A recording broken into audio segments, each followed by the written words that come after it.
আসসালামু আলাইকুম আরহামতুল্লাহ বরকাতুর। যখন খাবার খাবেন অবশ্যই বিসমিল্লাহ বলে খাবার খাবেন। কেন, যে ব্যক্তি বিসমিল্লাহ বলে না সে খাবার শয়তানে খায়। তো অবশ্যই বিসমিল্লাহ বলে খাবেন।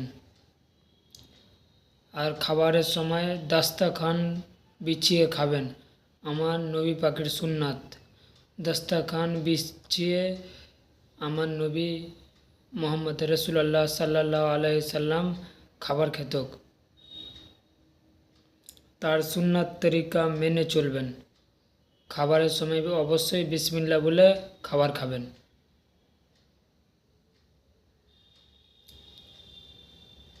ভিডিওটা কেমন লাগলো অবশ্যই কমেন্টে জানাবে, আর বেশি বেশি করে শেয়ার করবে,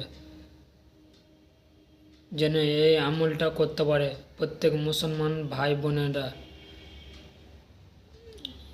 আপনাকেই বলছি যে আমার ভিডিওটা দেখছে, বেশি করে শেয়ার করবে।